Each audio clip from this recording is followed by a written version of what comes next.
Children of the Night. Written by Andrew Cahill-Lloyd. Introduction. Children of the Night is essentially 4 intertwined stories and their crossover points.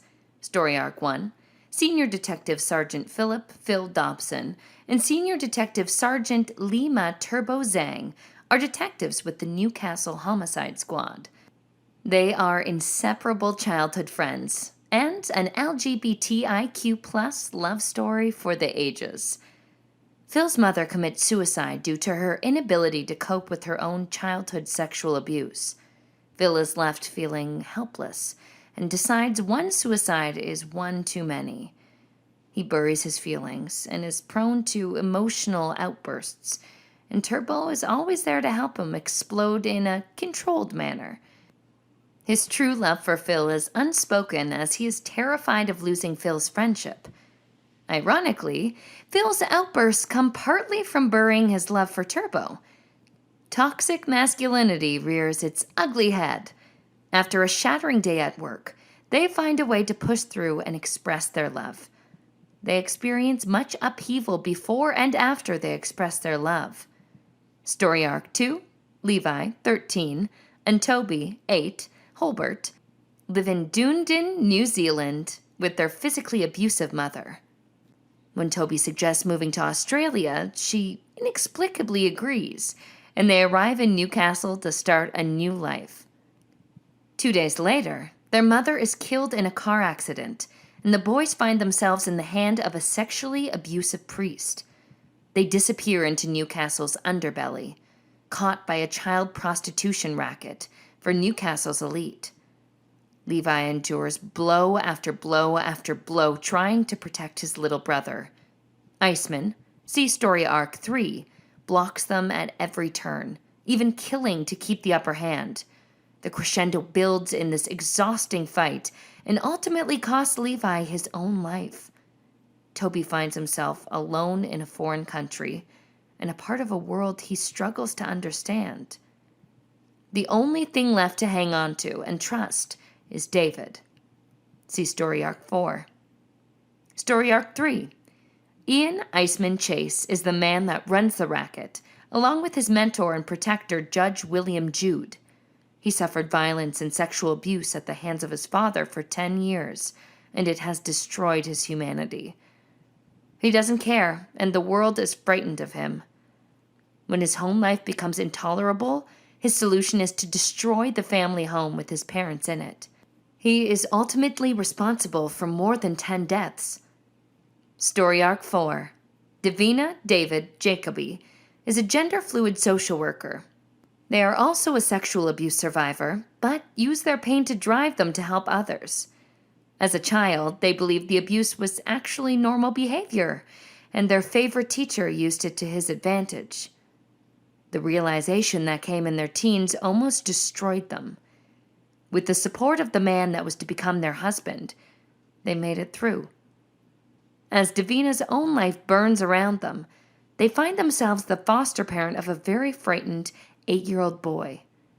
Davina is a beautiful soul with a demeanor that belies the painful past. Teasers. Super. Shocking. At the top of the stairs, his mother's feet are seen hanging in mid-air. Urine runs down her legs. A chair is on its side. She has left a note addressed to him on the occasional table that sits against the wall. Super. Who killed the father? She walks over to check him. He has suffered a blow to the side of his head. It has smashed his eye socket. She stifles her scream. She checks his pulse and breathing. His body is cold. Super. Psychotic. Exterior. Chase home, Ian's bedroom window. Night. Ian removes the mask and uses it to smash his bedroom window. He lights the Molotov cocktail and throws it through his bedroom window, lighting the fuel. His father's body bursts into flames. Monty can be seen trying to stand. Monty collapses. Ian crosses the street to the park. Sitting on a swing, he watches the house. Super. Confronting. This is Joshua. And Matthew, the 8-year-old you ordered? Receptionist insisted I bring both of them. Brown turns around. Matthew recognizes his grandfather. Grandpa? Super. Frightening. Toby is watching TV and can hear the commotion. He walks to Levi's room. Johnson grabs Levi by the throat and starts to choke him. Toby, I said fuck off or I'll strangle your brother. Super. Warm. Turbo wraps his arms around Dobson and nuzzles his neck. Dobson turns around. I want my bed to be our bed. I need you to come home. They have their first kiss. Black screen. Super. Who's looking after the children? Fade in. Super. Newcastle, NSW, Australia, 1998. Interior, Dobson family home. Afternoon. Phil Dobson, 18, of Indigenous heritage, arrives home after a very long day at work. Interior, lounge room, afternoon. A game show can be heard on the television in the background. A large staircase dominates the lounge room. Mom? Just upstairs. There's a letter from the NSW police for you on the kitchen bench. Cool. Dobson walks into the kitchen and opens the letter. Shit. Is everything okay? I've been accepted into the cops. That's fantastic news, darling. I'm going over to Turbo's. Okay, honey. Exterior, Dobson family home. Afternoon. Dobson runs across the street to his friend Turbo's place. Interior, Dobson family home, empty kitchen. Afternoon. The game show can still be heard on the television in the background. A thud is heard upstairs. Interior, stairwell. Afternoon. His mother's feet are seen hanging in mid-air at the top of the stairs. Urine runs down her leg. A chair is on its side. She has left a note addressed to him, is on the occasional table that sits against the wall. Interior, Turbo's childhood home. Afternoon. Dobson runs through the front door without knocking. Turbo, where are you? Interior, Turbo's bedroom. Afternoon. Dobson runs into Turbo's bedroom. Lee Matt Turbo Zhang, 18, of Chinese heritage, is sitting on his bed with an envelope in his hand.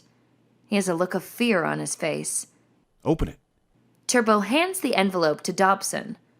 He opens the envelope and unfolds the letter. Dear Mr. Zhang, it is with deep regret that we inform you that you have been accepted into the NSW police force. Damn it.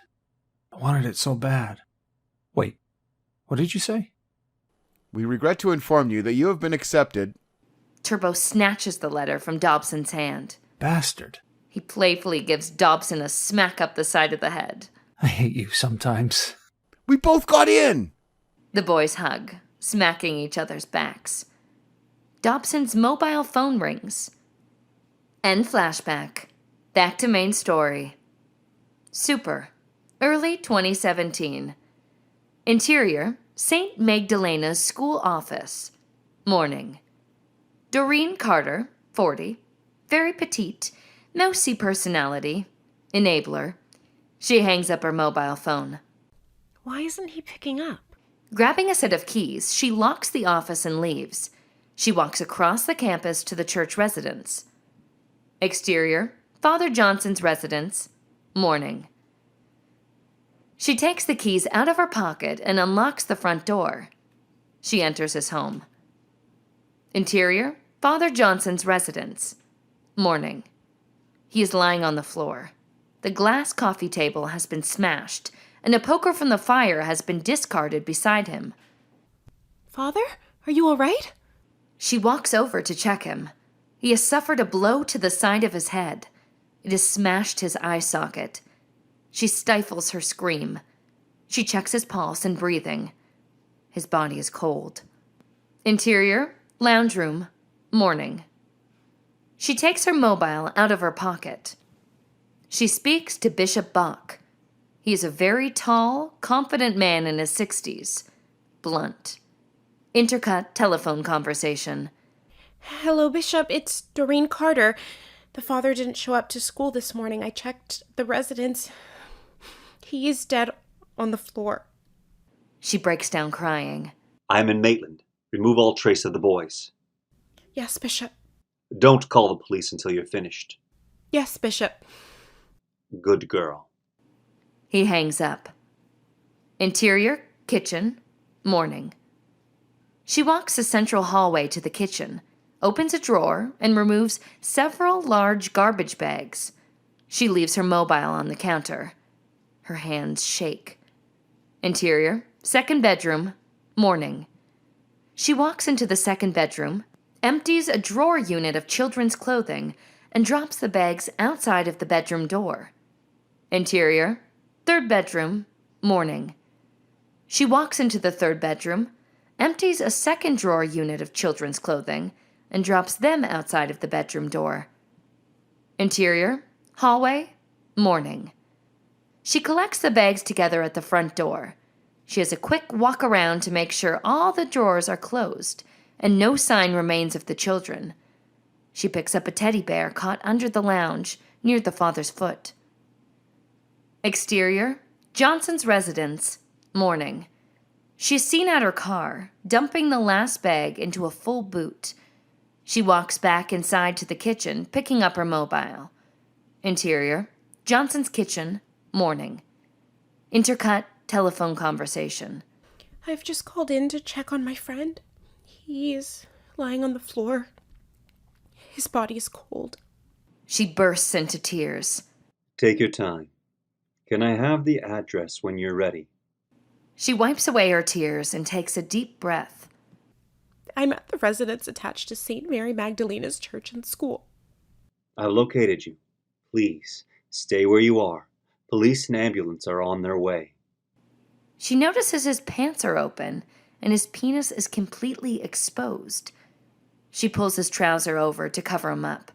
She retrieves a sheet from the hallway linen press and covers his body. Exterior, Johnson's residence, day, later.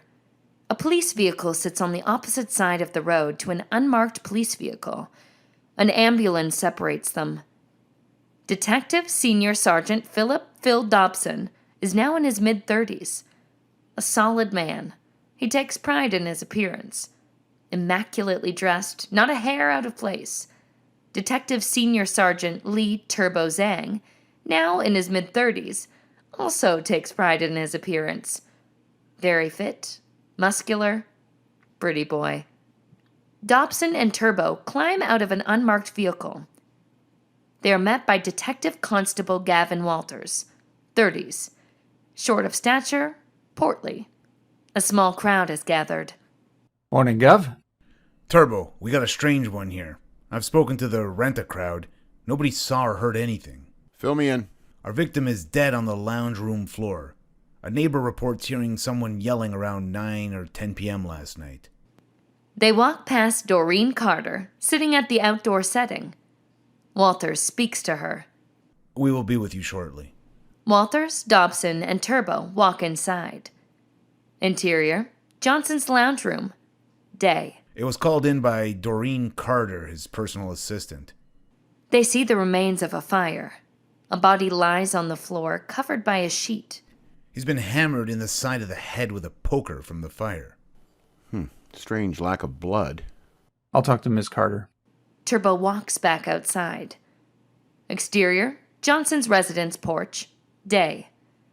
Turbo sits at the outdoor setting with Doreen Carter. Let's start at the beginning. Walk me through what happened. Father is never late to work. I tried to call his mobile several times. He wasn't answering, so I grabbed the spare key from the church office and came over. Did you touch anything? I let myself in and found him just lying there. I immediately called emergency services. His penis was exposed. I couldn't stand seeing him like that, so I laid the sheet over him. Did you see anyone hanging around? No. Have you noticed anything that looks suspicious in the past few days or weeks? No. Can you think of anybody that would want to harm the father? Has anybody made any threats?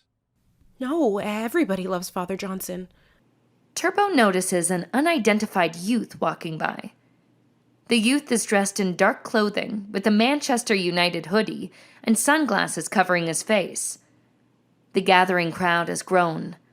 The local media pulls up, and the scene begins to look like a three-ring circus. Walters and Dobson walk back outside. Dobson notices the bishop is talking to the reporter. The medical examiner, Olivia Ollie Reinhardt, 50s, has arrived. She's small of stature, but makes up for it in attitude. Takes pride in her work. American-born. Morning, Ollie. Morning, Phil. Speak to me. Father Johnson. Found by his assistant. Will do. Ollie and her team enter the residence. Interior, Father Johnson's residence. Day. Okay, team. The usual plan of attack. A team member begins to place numbered cards and takes photographs of the entire scene. The cover on the body is removed.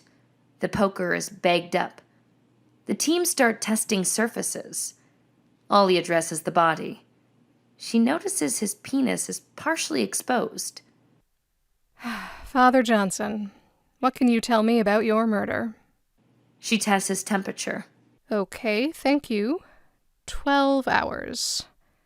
Do you mind if we swab your, Johnson? We'll be quick. One of the team comes over and takes a swab from Father Johnson's penis. Sorry about that, but I'm sure it didn't hurt a bit. Nails, please. The team member takes a sample from under his fingernails. Exterior, Johnson's residence porch. Day. Turbo continues the interview with Doreen Carter. I would like to take your fingerprints. Why? Just routine. We'll fingerprint the house. Having yours on file will save us chasing our tails trying to identify unknown prints. Turbo pops his head through the door, gestures for a forensics team member to come out to the porch. The team member looks to Ollie. She nods, and the team member follows Turbo outside. Can you take Miss Carter's fingerprints, please? The forensics team member takes her fingerprints. I think that's all for now. If you need to talk to me again, you can always contact me through the church or school offices. Thank you. Exterior, Johnson residence.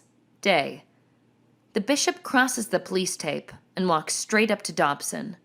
Sir, you can't enter my crime scene. I am the bishop of this diocese. I wish to inspect the body and the murder scene. Well, we can't say for sure it was a murder. At this point, it's a burglary gone wrong. Bach begins to become irritated. My priest is dead in his own home with a poker stuck in his head. Sounds conclusive to me. Turbo notices Dobson is fidgeting.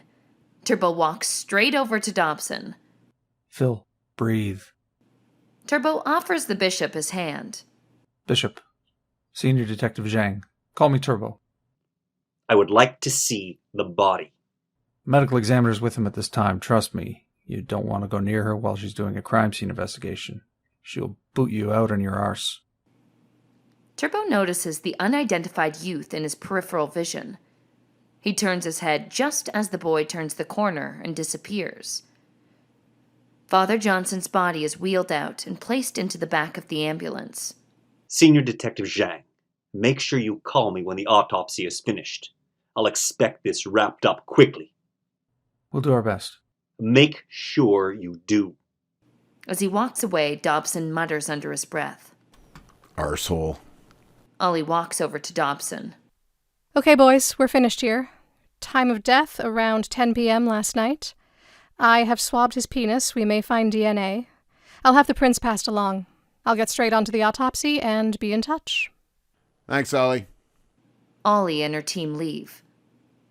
Detective Constable Jenny Hill, 30s, tall, slim build, says what everyone is thinking.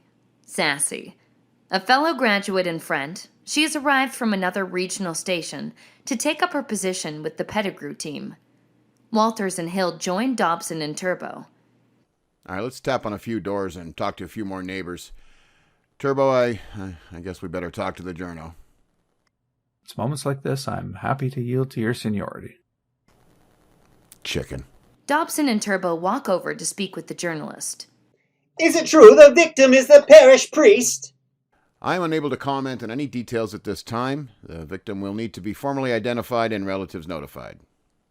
The bishop told me one of his priests has been murdered. I am not going to confirm or deny anything said outside of this investigation. Is it true there were children living with him? Is it true the children have gone missing? Dobson begins to fidget. We've not found any evidence of children living in the residence. As these things are part of an ongoing investigation, there is nothing more to say at this time. He walks away. Dobson follows him. Thank you. She was beginning to piss me off. Welcome, bro. Exterior, neighboring homes, day.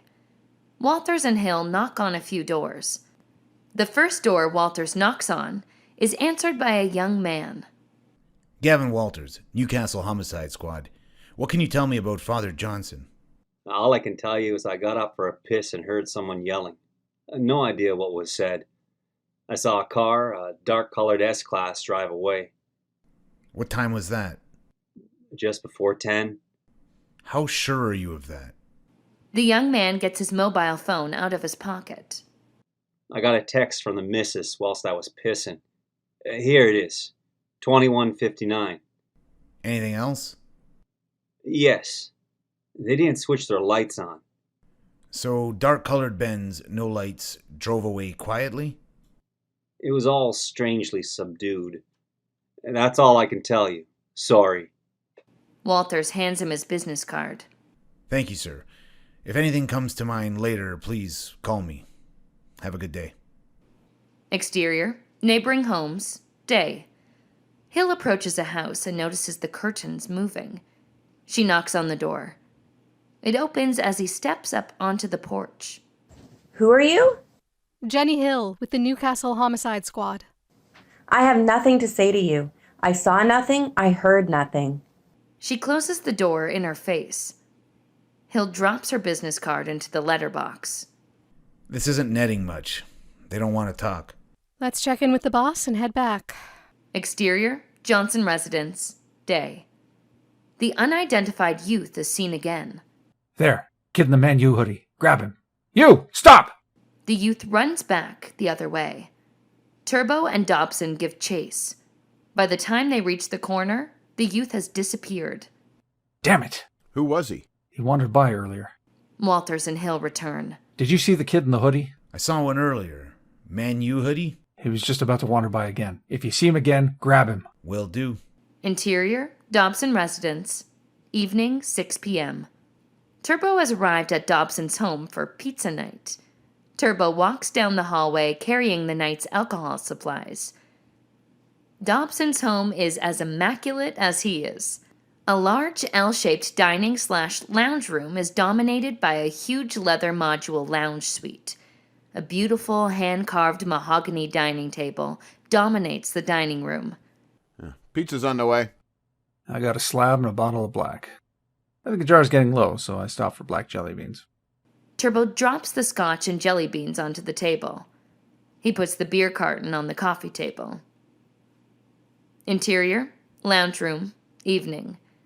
Dobson's 18-year-old nephew, Sammy Dobson, arrives. Looks like a younger version of Phil. Cheeky.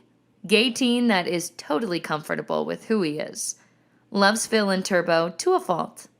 Uncles? Sammy walks into the lounge room and drops the pizza on the coffee table. I'll come back when I finish work. Don't get too pissed. Turbo gives him a tip. I won't. He gets touchy-feely when he gets drunk. I do not. Dobson takes the jelly beans into the kitchen. You wish. Turbo smiles. Interior, kitchen, evening. The kitchen is very modern chef's kitchen, with all the mod cons. Well lit. Dobson fills the jar. Interior, dining room, evening. Tell him. Dobson walks back into the dining room. Tell me what? Big booger hanging off your nose. See you later, uncles. Dobson wipes his nose. Sammy leaves.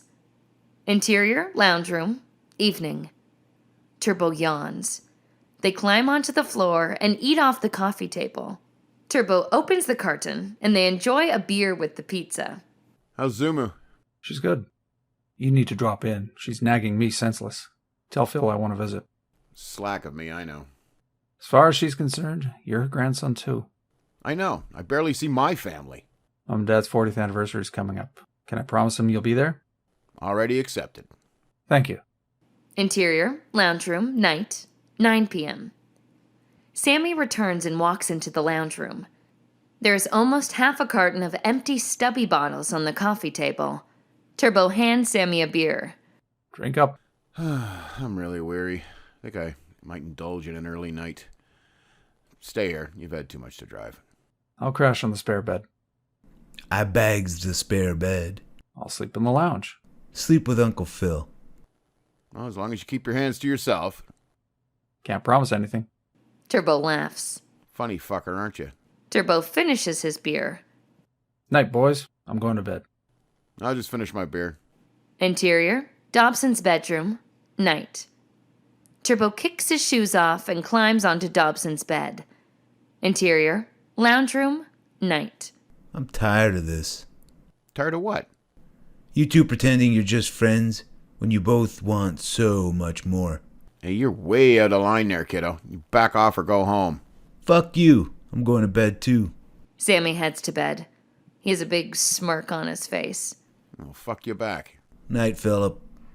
Don't fucking call me Philip. Interior, Dobson kitchen, night. Dobson walks into the kitchen. He pours himself a scotch and grabs a handful of jelly beans. He drinks, deep in thought, watching the traffic through the window. He finishes his scotch and heads to bed.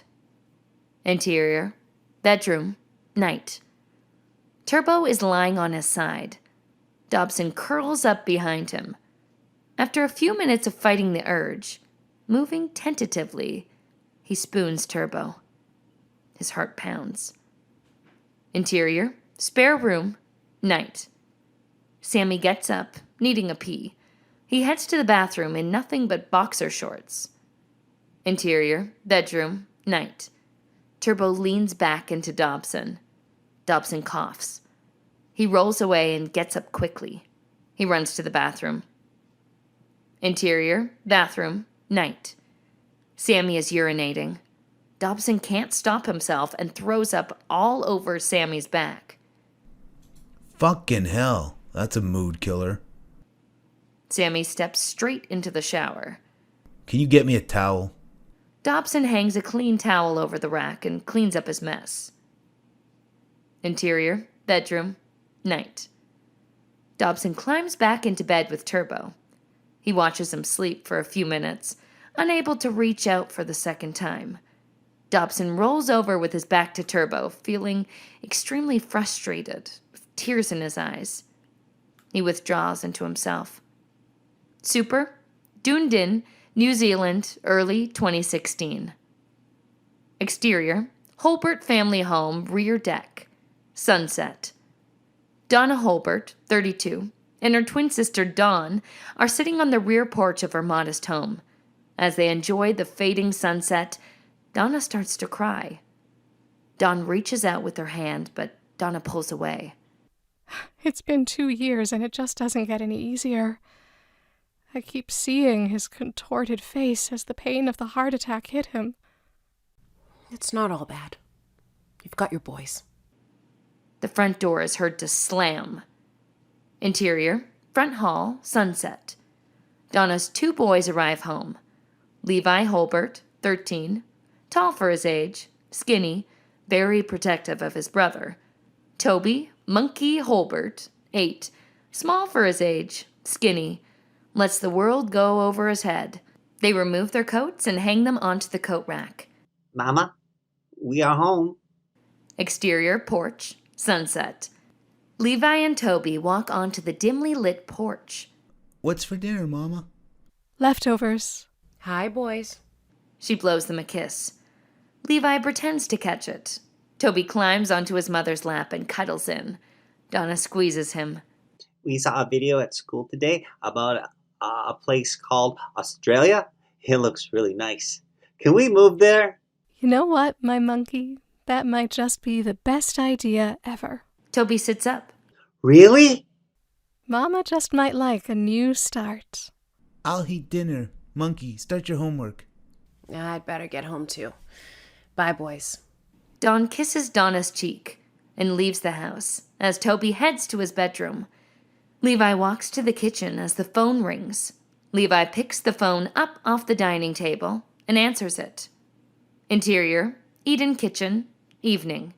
Good evening. This is the Whole Bear residence. I'm Levi Bear. With whom would you like to speak? Without a word, he takes the phone to his mother. Exterior, porch, evening.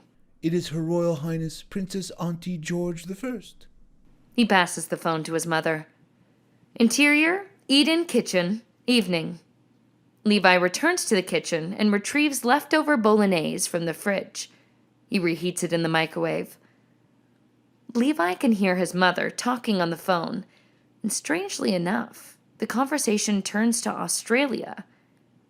Exterior, porch, evening. Toby saw a video today about Australia. He's all charged up about moving there.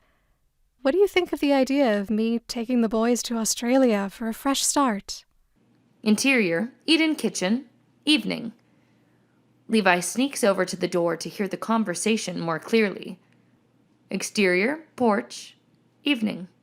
I couldn't live in Sydney. Too many bloody people. I've heard Newcastle is nice and quiet. I might sit down with the boys and have a serious talk about this. Interior, Eden kitchen, evening. The microwave beeps, and Levi serves. Toby appears at the table. Levi calls his mother. Mama, dinner's ready. Coming. Donna comes inside and hangs up the phone and joins them. Did you boys have a good day? Yes, Mama. I really enjoyed the video about Australia. I love those big bouncy rats. Toby imitates a kangaroo. Boing, boing, boing. Oh, what are they called? Something poos. Kangaroos, you Wally, not kangapoos. Yeah, that's it. Those koalas are just the cutest things ever. What do you think of the idea of moving to Newcastle in Australia? Can I have a pet kangaroo? You can't keep them as pets. Newcastle might be nice. I could take up surfing. Give it some serious thought. How's Auntie Dawn? Okay, but she didn't get the loan for the new car. We had a couple of wines to make her feel better. That's a shame. That little red car was totally awesome. Oh, I was looking forward to cruising with the top down. Auntie Dawn suggested driving with the top down, tits out. You said tits. Oops, I said tits. Levi laughs. Toby isn't paying attention and accidentally knocks the salt pot across the table. It clunks on the table as the lid pops. Salt spills everywhere. The air in the room immediately changes, and the boys tense up. They watch Donna's face change with her mood. Donna stands up and walks around the table. Mama, don't. It was an accident. Levi stands up and circles the table in the opposite direction. I'm sorry, Mama. I'm sorry, Mama. Donna backhands Toby across the face, knocking him from his chair. The cupboard bangs as Toby bounces off the kitchen cupboard. He lands in a crumpled heap. His arm is broken. Donna turns to Levi. He is backhanded off his feet. The door cracks as he falls against it. Donna storms out of the room, yelling as she goes. That's for listening in on my private conversations. Toby is sitting in the corner, cradling his broken arm, rocking back and forth. Levi crawls across the floor to his brother. As he cradles his brother, blood drips onto the floor, and they cry together. I love you, monkey. Begin flashback. Super 2006. Interior, Newcastle High School Principal's Office. Morning. Ian Chase, 14, known as Iceman as an adult, is a troubled teen with a dark personality. He is small for his age. His mother, Daphne Chase, is a very dowdy woman with a fearful disposition. They are meeting with Principal Henry North. Henry is 40s, slim, well-dressed, confident. Ian is a constant disruption. Is everything okay at home? Everything is fine. It's just growing pains. We have a happy, loving home. Ian smacks himself on the side of the head. He holds the palm of his hand to cradle his head as if he has a migraine headache. Ian stands up and starts pacing. He smacks the side of his head again and explodes into a verbal tirade. He stops and starts, gathering his thoughts. How the fuck can you sit there and say that with a straight face, you stupid fucking mole? You taking one too many blows to the fucking head? I swear to you, Mr. Principal, he comes home fucking legless around 2 a.m., usually smelling like someone else's cologne. He beats her senseless while she screams her tits off. He comes into my room and fucks me senseless. I've learned to stay quiet. Otherwise, he punches the shit out of me as well. She just lets it continue. World War III doesn't even begin to describe it, but she says it's all pretty flowers and puppies, rainbows and lollipops. I live in a Disney movie. Yeah, that's it. A fucking Disney movie. A loving home? Fuck me. The principal has a stunned look on his face. Daphne is crying uncontrollably. Ian smacks himself on the side of the head. North stands up and walks around the desk. He touches Ian's shoulder. Ian pulls away violently. Ian lifts his fists. Don't! North pulls back. Ian, try to calm down. We can get child services involved. Daphne stops crying, but doesn't utter a word. Well, Mum, can we get some help? She sits in silence. Mum? You don't know what he's like. He will kill me. Ian lets out a visceral moan. He slaps the side of his head. He explodes a second time. I can't give a fuck anymore. Don't bother suspending me, 'cause I won't be back. Might find a hole to crawl into and just start poking the world with a big stick. Maybe the rest of the world might pay me what you lot owe me. I can barely tolerate humans anymore. You better call an ambulance for this stupid mole, 'cause she's gonna need happy pills to stop her passing out.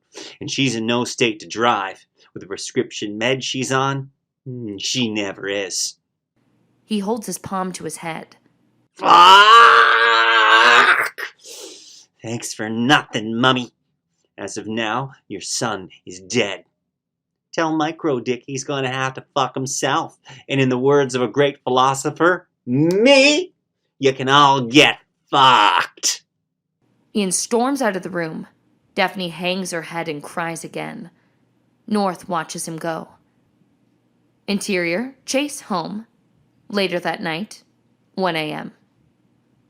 Ian arrives home. The house is dark. He locks the front door. He calls out to his mother. Mom? There's no response. He walks to her bedroom. Interior, Chase home, mother's bedroom. Night. The room is lit up with the glow of a streetlight. She is lying on her back. There is an empty temazepam bottle under her elbow. Ian holds his palm to his head. He smacks his head. Ian takes his mother's hand, and she looks at him, pleading. Oh, Mother, what have you done? You couldn't even get that right, you stupid mole. Ian walks out on his mother and heads to his bed. Interior, Chase home, Ian's bedroom. Night. An hour later. A child's nightlight is seen on the bedside table. The room is lit by its strange green glow. Ian cannot sleep because of the impending storm. He watches the time change over to 2 a.m. Exterior, Chase home, front door. Night, 2 a.m. Monty Chase, 40s, a big bear of a man, angry drunk. A key is heard rattling in the lock. Jesus fucking Christ. How many times have I gotta tell that little prick to leave the fucking door unlocked? The door opens and slams into the wall. Monty walks straight into Ian's room. Interior, Chase home, Ian's bedroom, night. You smell as delightful as you usually do. Oh, to alcohol. Best stench ever. Monty kicks his shoes off and removes his trousers. Last thing you need to be right now is a smart arse, you horrendous little shit stain. After your effort at the school today, you're gonna pay big time. How dare you tell the principal that I rape you? You fucking do.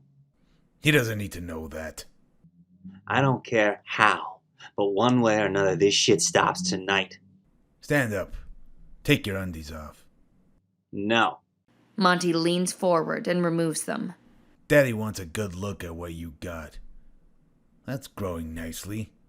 That looks better than what I just had behind the pub. Was he a micro dick too? Pull the horns in. Monty rocks like he is going to fall over. He closes his eyes to refocus. Maybe you'd like to finish what Blondie in the alley started and give Daddy a good, hard... Pass on that, father. Monty moves towards Ian with a look of anger in his eyes. Had your chance. Monty slaps Ian across the face. Ian tries to escape his father, but Monty grabs him by the hair. You ain't going anywhere, you little bitch. Ian cries out. Let go, fuckhead! Monty tries to kiss Ian, and Ian squeezes his father's testicles. Let go, you little arsehole. Monty lifts Ian into the air by the throat. Ian goes limp like a rag doll. Monty drops him onto the bed. Ian grabs a breath while he can. Monty punches Ian in the face, breaking his jaw. His body lands in a seated position, head forward. He falls into the bed on his side. He passes out. Monty drags Ian across the bed towards him. Interior, Chase home, Ian's bedroom, night, 4 a.m.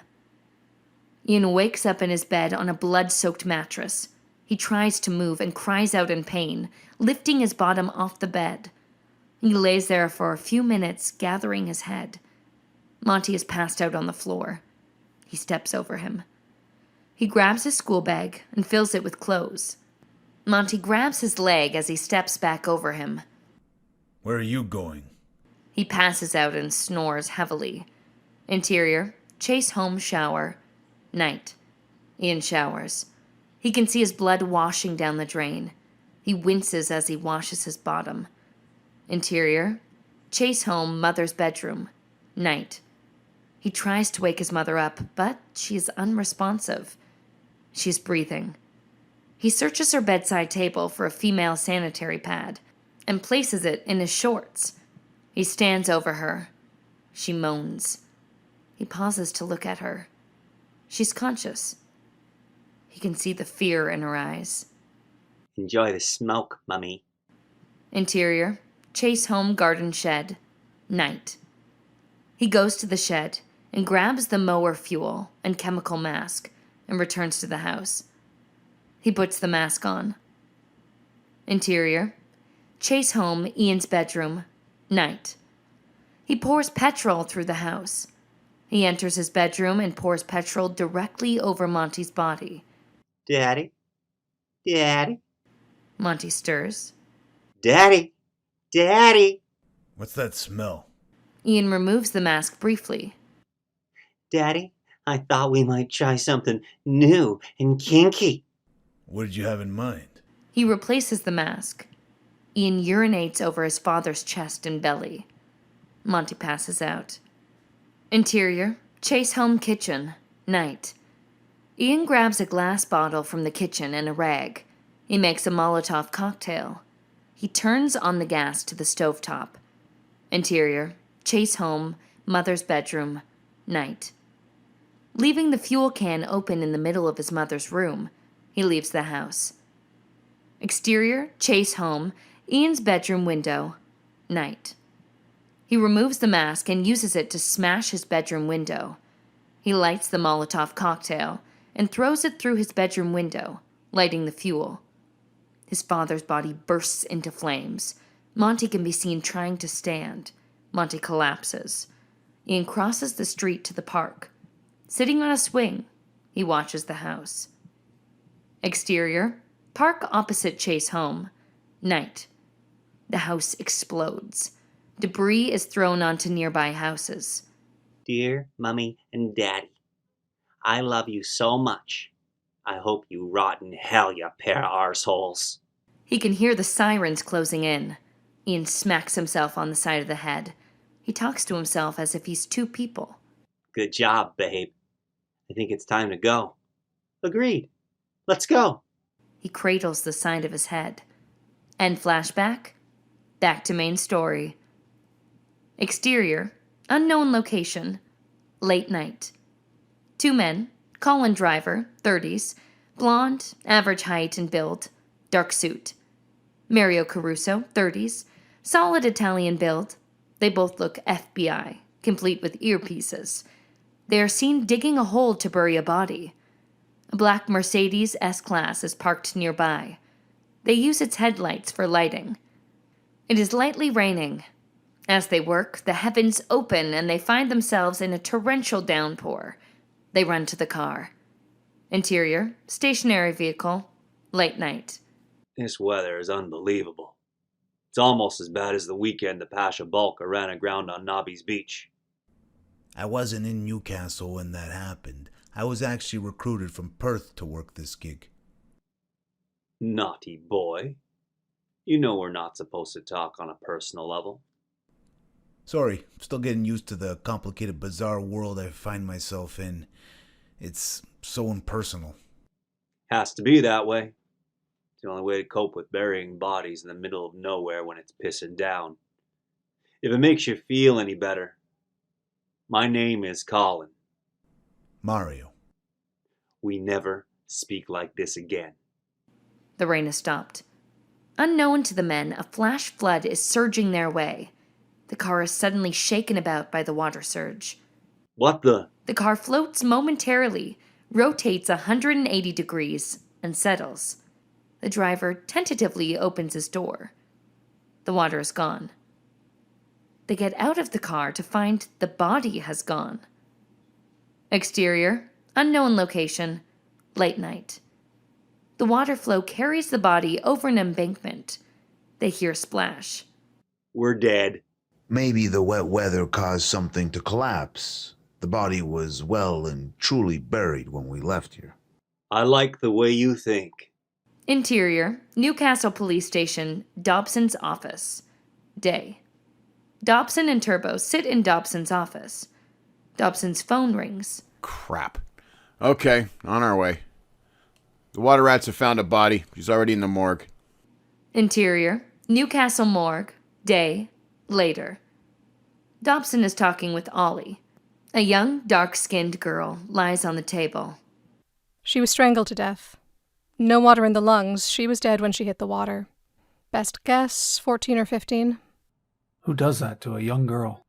She was sexually active, but there is evidence of rape. Some days this job makes me hate humans. Agreed. Surely you boys have learned to shut it out. If I couldn't distance myself, I couldn't do my job. Though, when it's kids like this, it usually takes a few bottles. Well, the sex crimes and child abuse unit would normally handle the kids. It's just a little confronting. Any ID? No, I can't offer you any more. I'll let you know when I have something solid. Well, we'll have a look through missing persons. Thanks, Doc. Thanks. Keep in touch. Interior, Newcastle Police Station Inspector's Office. Day. Dale Pettigrew, 40s, has been a team leader for 15 years. Personal friend of Dobson. Calming air. How did you go with Ollie? Well, not a lot to go on. Turbo's looking at the missing persons files. No, he's not. Turbo incoming. Dobson sits up straight. Turbo hands Dobson and Pettigrew a coffee. Cheers, bro. Thank you. Turbo leaves the office. Pettigrew suddenly has an enormous smile on his face. What? I just think it's so cute how you always sit bolt upright when he's around. Yes, I've thought about it, but it could actually be a bit weird, like sleeping with my brother. Dobson slowly slouches back into the chair. Your body language is telling a whole different story. We both know Turbo will always be number one. You sound like my nephew, Sammy. Heads up.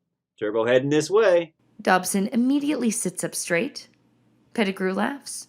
There's a couple of young girls that are similar, but they're not our girl. I'll ring Davina. Turbo leaves the office. Interior, Dobson's office. Day. Turbo's on the phone to Davina Jacoby, 30s, formerly known as David Jacoby. She's gender fluid. Always immaculate. Colorings and gender change with mood. Hardworking social worker. Interior, government office. Day. Davina answers her phone. Intercut telephone conversation. Davina Jacoby. Davina, it's Turbo Zhang. We have a young girl's body in the morgue. Nothing in missing persons fits. What can you tell me? 14 or 15, olive complexion, black hair, dark brown eyes, small, slim build. I might know who she is. Let me email a pic. I'll email the one we have of her. They simultaneously email and open the photos. That's her. her. He's a single father with one daughter. She has gone missing. I've emailed you the file. Catriona Fredrickson? That's it. They hang up. Davina has an anxiety attack and walks to the toilets. Interior, Newcastle Police Station, day.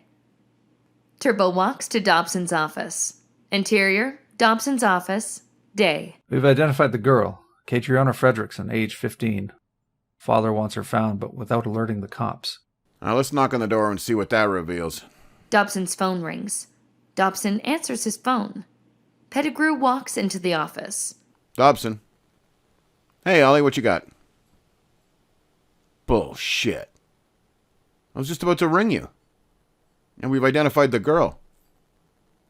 She is? Catriona Fredrickson. Katrina Fredrickson, yeah.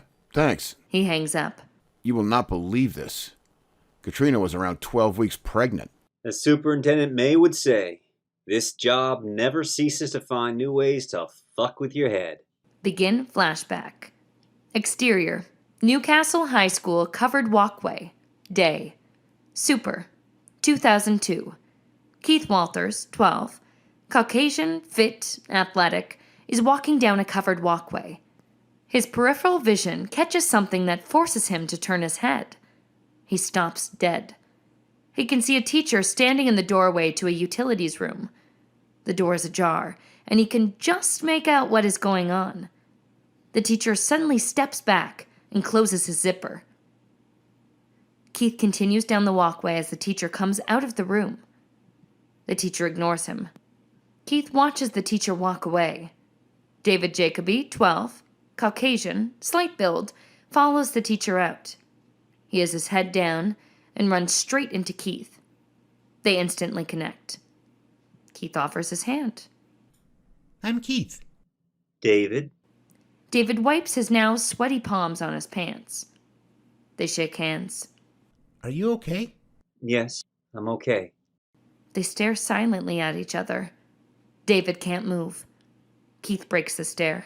What classes have you got next? French. Fantastic. So have I. Exterior, schoolyard, day, an hour later. David and Keith have found a comfortable spot under a tree after class. They sit chatting. Flashback. Back to main story. Super, late 2016. Exterior, Newcastle Courthouse, day. The Holbert family have arrived in Newcastle. The family are waiting for a priest who has promised to help with accommodation. The priest is seen coming down the footpath. He talks on his mobile. Toby holds his mother's hand. The priest waves hello. Toby lets his mother's hand go and waves back. Toby walks a short distance to take a closer look at the courthouse. Monkey, don't go too far. A loud screech of tires, followed by a sickening bang, is heard from a car accident. The car collides with the tram, and the car careens onto the footpath. The car crashes into a restaurant. Donna is pinned against the wall. She's killed instantly. Toby turns around to see the horrifying sight. The driver of the vehicle climbs out of the vehicle and runs from the scene. Mama! Mama! Levi intercepts Toby and throws his arm around his brother's shoulder, pulling him into his chest. Toby tries to break free, and Levi is forced to restrain him. Just stay in my chest. Don't look. Father Johnson, 60, full priest clothing, fit, looks young for his age. He runs up to the boys and leads them away from the horrific scene. Sirens can be heard. Toby continues to scream. It's okay. My name is Father Johnson. Help is coming. You'll be okay. Interior, moving unmarked police car. Day. Any units in the area? Road accident, Hunter and Darby Streets near the courthouse. 1 woman killed. Exterior, police vehicle. Dobson and Turbo are seen on King Street near the town hall. As they turn left onto Burwood Street, they almost run over the driver as he flees the scene. Interior, police vehicle. Send accident investigation ASAP. Dobson and Zhang on scene. Dobson parks the car. They take time to survey the scene. Exterior, courthouse, day. Levi and Toby sit cuddling together as they have done many times. Johnson walks over to talk with the police. Senior Detective Phil Dobson. Father William Johnson. What can you tell me? I was here to meet Mrs. Holbert and her 2 boys. They arrived from Dunlin, New Zealand 2 days ago, and are having trouble finding accommodation. Nasty business. 2 very frightened little boys. Where are the boys? They are sitting on the courthouse steps. I can take care of them tonight. I'll notify the family and begin the process of getting them home to New Zealand tomorrow. The driver took off on foot up the laneway. Exterior, courthouse stairs, day. Turbo is seen talking quietly with Levi and Toby. I think we nearly run over him. Blonde hair, average height and weight. Business shirt and suit pants with Knight's t-shirt over the top. You're very observant. Well, I need to be. It might be time to get these boys out of this mess. The low truck begins to pull the car from the shop front, releasing Donna's body. The ambulance crew places her onto a gurney. She's immediately covered. Dobson and Johnson exchange business cards. They shake hands. Donna is placed into the ambulance. Johnson returns to the boys. Exterior, courthouse stairs, day. I'm sorry, boys, but your mother has passed away. I will be looking after you tonight, and we will sort something out tomorrow. The car is loaded onto the tow truck. Toby begins to cry uncontrollably, and the priest stoops to pick him up and carries him. A black Mercedes sedan reverses up next to them, and they climb inside. Interior, moving vehicle, day. The driver watches Levi and Toby intently, but says nothing. They drive to Johnson's home. Interior, Johnson's home, day. Johnson shows them their 2 rooms. He points to a room at the end of the hall. That is my bedroom, and the door is locked. You are never to go in there. Why would we do that? We're only here for 1 night. It may take longer than you expect. Interior, Levi's bedroom, night. Levi listens to Toby crying. When his door opens, Let me go to him. He's okay. He's just upset about your mother. Well, he needs me. I said no. Johnson pins Levi down by the shoulder. Johnson begins to take Levi's clothing off. Stop that! Johnson immediately slaps Levi across the face. Close your mouth. Levi freezes, unable to move. Johnson sexually assaults Levi. Levi cries himself to sleep. Super. Early 2017. Exterior, St. Mary Magdalene's Church. Late night. The unidentified youth is seen again. He walks around to the back of the church and finds a door unlocked. He enters directly into the office. Exterior, church side street. Late night. A breeze blows the door, and it squeaks as it closes. The youth freezes on the spot. Slowing his breathing, trying to calm himself, he listens quietly. He begins a quick search. He opens the desk drawer. He picks up a few items and puts them into his jacket pocket. He lets out a sigh of relief as he leaves the church. Exterior, church grounds, late night. As the dark figure walks to the door, he notices the door is open and draws his gun. It opens outwards and almost knocks him over. The youth bolts, running towards the main road. The dark figure raises his gun to take aim, but changes his mind and puts the gun away. He enters the church and begins a search. As he searches, he piles everything onto the desk. He begins to get agitated. He stands up and looks around the office. He notices a filing cabinet in the corner. He tries to open it. It is locked. He lets out a visceral moan and pushes the cabinet over. It hits the floor with a heavy thud. He walks back to the desk and starts throwing everything across the room, much like an oversized toddler. Things banging against the walls. Exterior, Fredrickson residence, day. Dobson and Turbo have arrived at the Fredrickson residence. Turbo knocks. Fuck off. It's the police. We need to talk to you. Fredrickson answers the door. Dobson shows his ID. Peter Fredrickson, 30s, average height and weight, singlet and boxers. Alcoholic, stoner. Senior Detectives Dobson and Zhang, Newcastle Homicide Squad, can we come in? Sure. They enter the home and he leads them to his lounge room. Fredrickson is very stoned. Interior, Fredrickson home lounge room. Day. The body of a young girl has been found in Newcastle Harbor. I'm sorry to inform you, but we believe it is your daughter, Katrina. Shit. As they talk, Turbo looks around the room. He notices the room is an absolute pigsty. The empty cans of several beer cartons. There's a bag of cannabis on the table. Can we ask you to accompany us to the morgue? We'd like to formally identify your daughter. Okay. Interior, Newcastle morgue. Day. Later. Ollie pulls the sheet back from Catriona's body. That's my little cat. My kitten.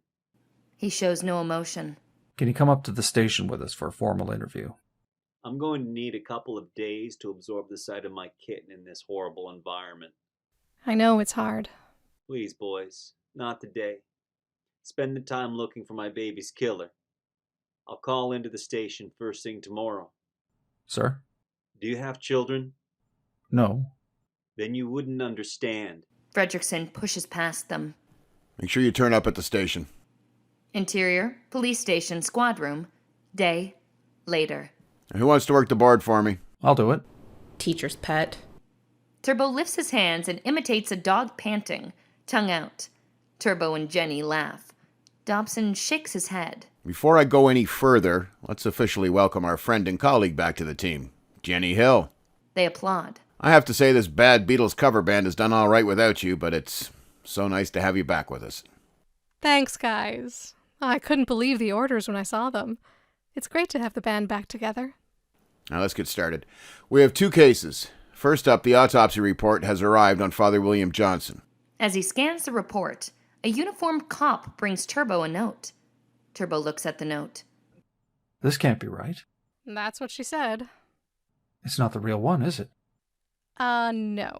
She just said she needed to talk to the senior detectives in charge of the Johnson case, and her name was Nicole Kidman. Phil, we have a visit from Nicole Kidman to attend first. Now there's a fierce legend. Oh, I wish it was the real one. I'd kiss her shoes if it was. Well, we'll come back to this. As Dobson and Turbo leave the squad room, a phone is heard ringing. Hall walks to Dobson's office to answer it. Interior, Dobson's office, morning. Jenny Hill speaking. Detective Russell Hughes works with the Missing Persons Unit of the Dunedin Police. Morning. My name is Russell Hughes. I'm with the Missing Person Unit in Dunedin. Good morning. What can I do for you? Dawn Winters came into the station as a report her sister and her 2 sons missing. What do you need from me? Her sister, Donna Holbert, emigrated to Australia a few weeks ago, and she hasn't heard from her. Hall logs onto the computer. We attended a car accident a couple of months ago. Donna Holbert was killed in that accident. A priest that was assisting her took the boys into temporary foster care. He was arranging to send the boys home. Well, he didn't. Can you contact the priest and ring me back? I'm afraid not.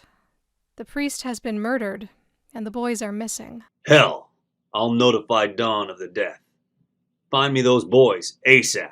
We've got every available officer on it. Can you email the missing persons report? I'll email the accident report. Thank you. Keep me in the loop. Interior, station interview room. Same time. Not the real Nicole Kidman. 50s. Short, messy, mousy hair. Overweight. Sorry, not the real Nicole Kidman. I thought it was funny when I married him. You're here about Johnson, is that right? Yes, I wanted to talk to you about the fact that there were children living with Johnson. We didn't find any evidence of children living there. I don't know why. One of the boys was a teen, and the little guy is around 7 or 8. Well, there is drawer units in 2 of the bedrooms, but they were empty. Do you know their names? No. We've been hearing about a black Benz hanging around. Well, he has a couple of friends coming and going at all hours. There's a third man that's really creepy.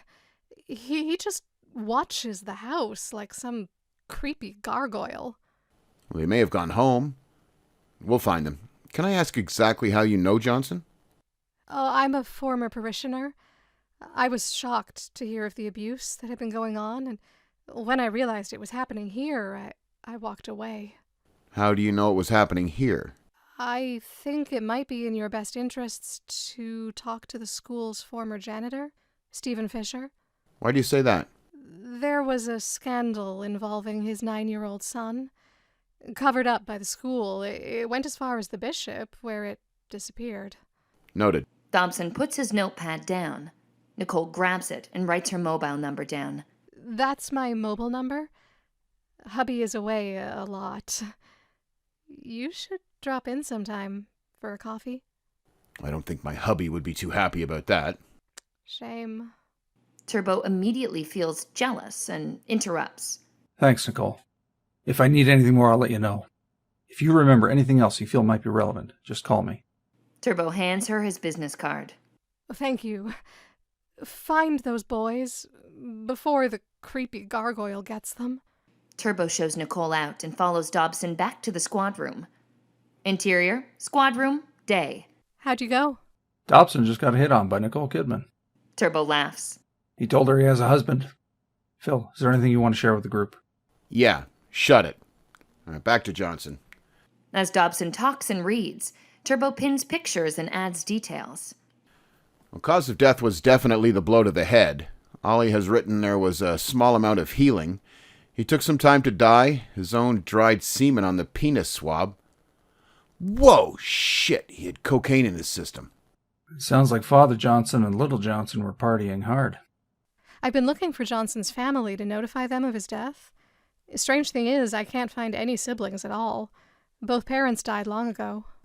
I've been looking at the traffic cameras. Found very little. There's a camera near the church, but the driver was wearing sunglasses and a cap. Lights off. The number plate is unreadable. Nothing further from there. I keep digging. Nicole was adamant there were 2 boys living there. Priority 1 is to establish if we need to be looking for 2 missing boys. A uniformed officer walks in and hands Hall a file. Yes, we do. While you were talking to fake Nicole, I took a call in your office from the Kiwi police. You'll remember a car accident involving Adonna Holbert and her 2 sons? Our dead priest was making arrangements to send the boys home. He didn't. Their auntie has reported the 3 of them missing. The 2 boys' names are Levi and Toby Holbert, and they are now officially missing. Turbo adds the details to the whiteboard. Bloody good work. Moving on. Case 2, 15-year-old girl raped and strangled. Turbo writes her name across the top of a second whiteboard. Dobson takes a breath. You good? Dobson looks like he's going to pass out. He takes a seat. Ollie has found hairline fractures on Catriona's head. It appears the side of her head was repeatedly knocked against the wall or floor or similar.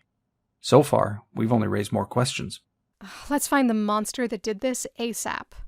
He doesn't deserve freedom when he can treat a child like a disposable bag of shit. Walters and I will have a run out to the church office and have another chat with Doreen Carter. Fredrickson obviously isn't going to turn up. Hill and Turbo round him up. If you have to, arrest him for the bag of pot he had on the coffee table. Turbo, can I see you in my office? Dobson walks into his office without waiting for a reply. Turbo follows him in. Don't you ever embarrass me like that again. I don't understand. That whole husband thing. Phil. Call me Dobson when the others are around. Turbo grabs his hand. Dobson pulls his hand away. Philip Arthur Dobson, don't you dare push me away. Don't do that. You sound like my mother when she was angry. I am angry. Don't speak to me like that. Walters and I need to go. Turbo watches him leave, looking very hurt. Jenny is in earshot, and as Dobson pushes past her, she mouths, WTF? Turbo looks to the floor as he is about to cry. Interior, St. Mary Magdalene's church office, morning. Dobson and Walters have arrived at the church. The office looks like a bomb has hit it. Doreen Carter is picking up a mess of paperwork from the floor. Good morning. Good morning. What happened? What can I do to help today? Did you have a break-in? I was packing an archive box and I dropped it. How can I help you? The boys staying with Johnson have been reported as missing by their aunt. Have you any idea where they could be? Father Johnson. Father Johnson, sorry. I told the other detective all I know. There wasn't any kids living there. You and I both know they were there. What are you saying? Are they Fosters? All right. They were there, but they've gone back home. They're his sister's kids. He had no siblings. His parents are both dead. They're from New Zealand, and we know who they are. Do you want to try that again? I must be mistaken. He told me they were his sister's kids. He would never lie to me. Either he lied to you, or you're lying to us. Take your pick. I'm not lying to you. He must have lied to me. Do you keep the Foster records here? They were never recorded. It was supposed to be a brief family thing. I can't believe he lied to me. So there's no record of the boys in his care? I can't even tell you their names. I didn't bother asking. Oh, we have those details. What can you tell me about Fisher? Who's Fisher? Janitor. False accusations that the bishop was able to prove were complete garbage. Any idea how he managed to prove they were false? Way above my pay grade. I can't tell you anything more. Well, give me a call if you should remember anything. Thank you for your time. Thank you. Dobson and Walters chat as they walk back to the car. Exterior, Churchside Street, day. 100% bullshit. Every bloody word of it. Yep. Filing cabinet tits up on the floor. Archive box my arse. Interior, Dobson's office, the next day. Walters walks into the office. I've located the Fisher family. The father is not interested in talking to us. Turbo and I will take a little field trip. In the meantime, can you dig up everything you can on Fisher? Hill and I are already on it. We agreed he has one hell of a motive. Bloody good work. Exterior, Fisher family home, day. Dobson and Turbo arrive to talk to Fisher. Stephen Fisher is a large, scruffy man wearing safety workwear. Senior Detectives Dobson and Zhang, Newcastle Homicide Squad. Can we come in? I told the detective on the phone this is in the past. Oh, we just have a couple of quick questions. You'll probably find yourself with an office full of high-powered lawyers. It's probably not worth your time. Are you aware that Johnson has been murdered? I saw it on the news. I should have done it myself. That man has torn our family apart. I hope he rots in hell. I have nothing further to say, and I'm late for work. Dobson hands him his card. We will need to talk to you again. Please call us if you remember anything that may help. Thank you. Fisher closes the door. What have we tripped over? Black screen. Super 2000. A military band is heard. Fade in. Exterior, NSW Police Academy Goulburn Parade crowd. Day. The graduation parade is coming to a conclusion. They throw their hats into the air and cheer. The police recruits are dismissed. Dobson, 18, and Turbo, 18, are among the graduates. They have joined Turbo's family. Turbo's grandmother, Zumu, expresses her pride for both boys. Thank you, Zumu, for coming. I am so proud of you. I wouldn't miss this for the world. Philip, I am proud of you too. Zumu. Zia Nin. Phil's brother, Terry Dobson, 21, and his wife, Sharon Dobson, 22, arrive with their baby, Sammy Dobson, 1. Lots of hugs and congratulations. Phil tickles the baby's foot and he giggles at his uncle. Turbo joins them and Sammy squeals at him. Sorry, Uncle Phil. I'm still the favorite. Phil blows Turbo a raspberry. Fellow graduates Jenny Hill and Gavin Walters arrive. Lots of congratulations, hugs, and handshaking. They meet Davina Jacoby. Due to the fact that we all seem to be going to the one place, I'd like to introduce my brother Keith's wife, Davina Jacoby. Davina has just graduated as a social worker and is heading home to Newcastle as well. We'll probably see her from time to time as she'll be working with the police on a regular basis. Lots of handshaking and hellos. Pleased to meet you, Davina. Congrats on the graduation and the wedding. See, you two, it's not that hard. For the 50 millionth time, we are not a couple. Phil, if you want to marry my grandson, you have my blessing. Turbo, a little help here? You're doing just fine. Detective Dale Pettigrew, 32, arrives. He shakes everyone's hands. Welcome to the team. I unfortunately have some bad news. Hill, your orders have changed. You're going to Waratah. Not Newcastle. That's okay, sir. I've more than had enough of this really bad Beatles tribute band. I'll be glad to be rid of them. Congratulations. Pettigrew walks away. The girls hug. The boys engulf them in a group hug. So, Davina, how long have you and Keith been together? Around 6 years. We connected instantly when we met at school. Haven't left each other's sides since that day. That's so sweet. I guess when you know, you know. Never let it slip away, I always say. Sharon thrusts Sammy into Dobson's arms. Gotta pee. Sharon walks away. Sammy smiles at his uncle, but squeals again when he sees Turbo. He knows. Gimme. Dobson passes Sammy to Turbo, and Sammy talks to Turbo.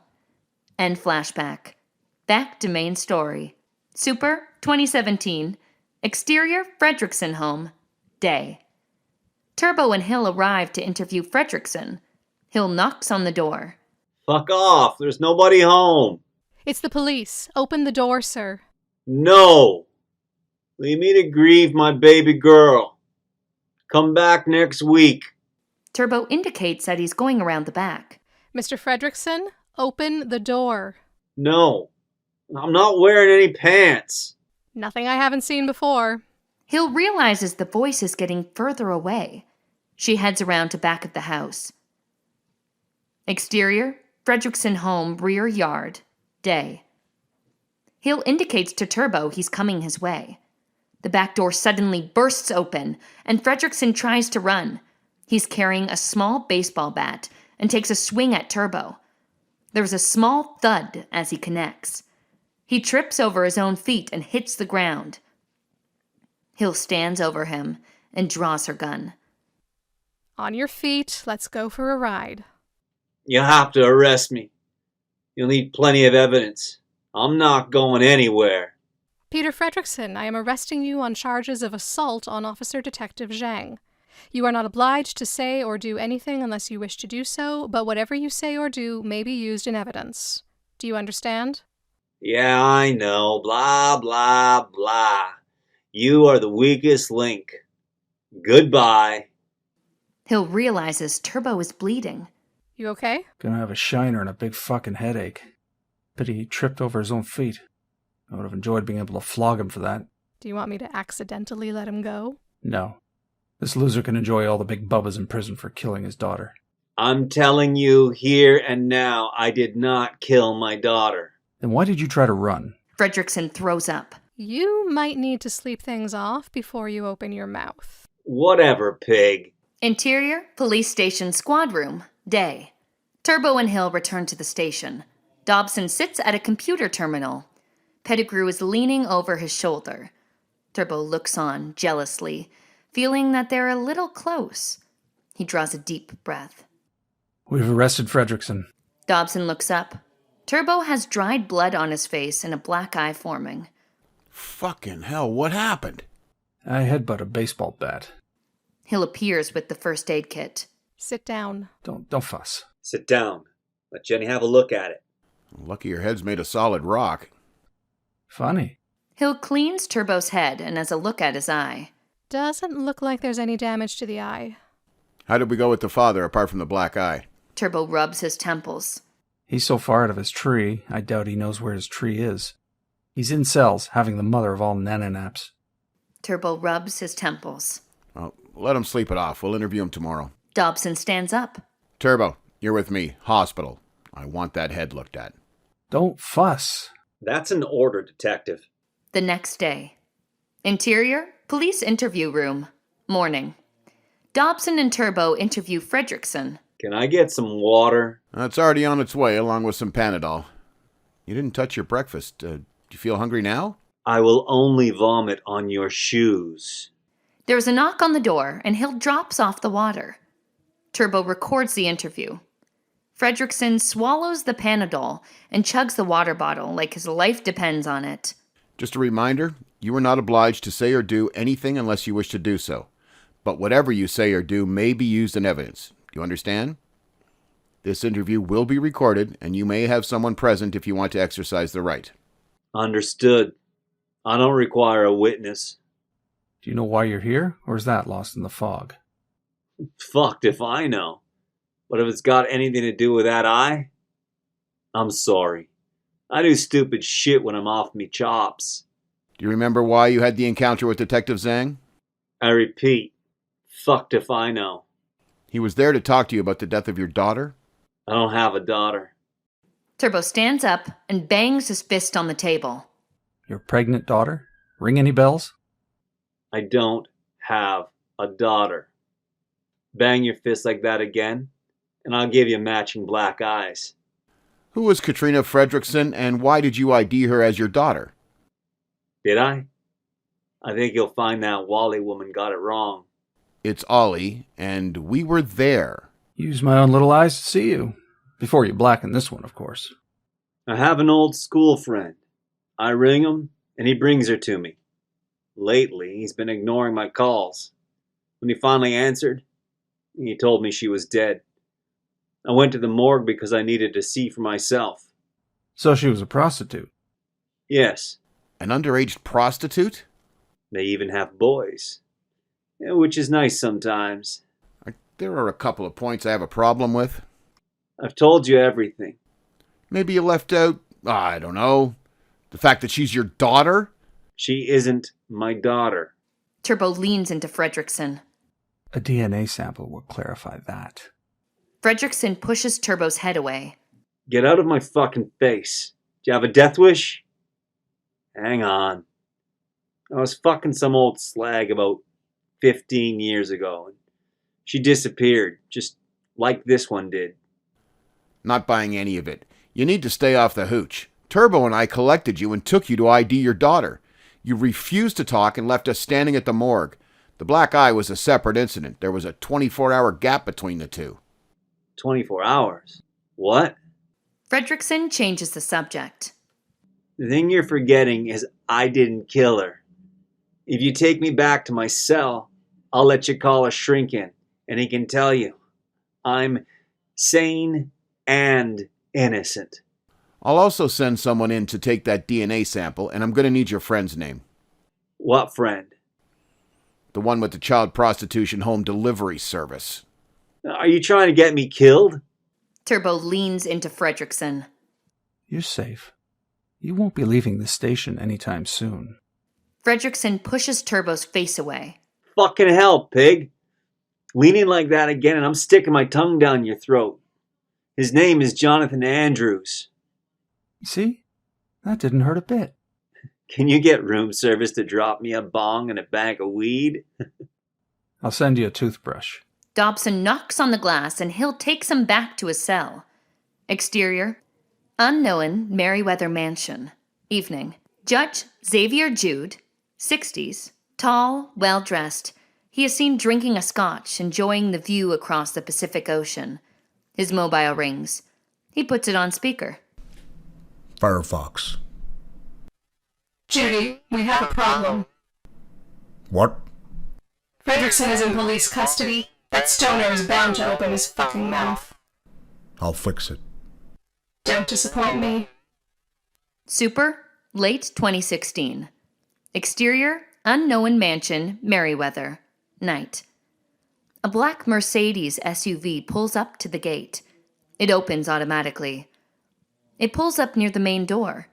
Father Johnson gets out and walks inside. He walks directly to the hidden security room. It's full of computer equipment and a bank of screens. He makes a video call. Jude walks into the room. He walks up behind Johnson and massages his neck. Someone's frisky. Maybe. Interior, Italy, Vatican, night. 3 priests, Father Antonio Esposito, Father Vittorio Romano, and Father Gerard Bell are having a late-night meeting. They receive a video call. Jude continues to massage Johnson's shoulders. Not looking for a show. How did it go? Worked like a charm. Cops didn't batter an eyelid. I just put the boys in the car and Chase drove us home. He was very interested. He couldn't take his eyes off the little one. I gotta admit, he's a real cutie. Are they with the general population? Not yet. Still with me. I'm thinking of keeping them. They'll make great pets. General population only. Move them to the warehouse. Shame. I don't think I need to tell you to keep an eye on Chase. I recruited him. I'm well aware of what that psycho is capable of. I hope you do. I'm sure you wouldn't want the last thing you see to be his cheery, smiling face slicing your throat. You think he's capable of murder to take the boys? Abso-fucking-lutely. But I can handle Chase. If he shows any signs of intent, I'll turn him into a lapdog real quick. Just remember, we have the murder of his parents to hold over him. Psychos like Chase will only take it for so long. He will snap. We can always march him in here and you can fuck with his head. You do that so well. I'll take that as a compliment. Ladies, before you go, serendipity has struck.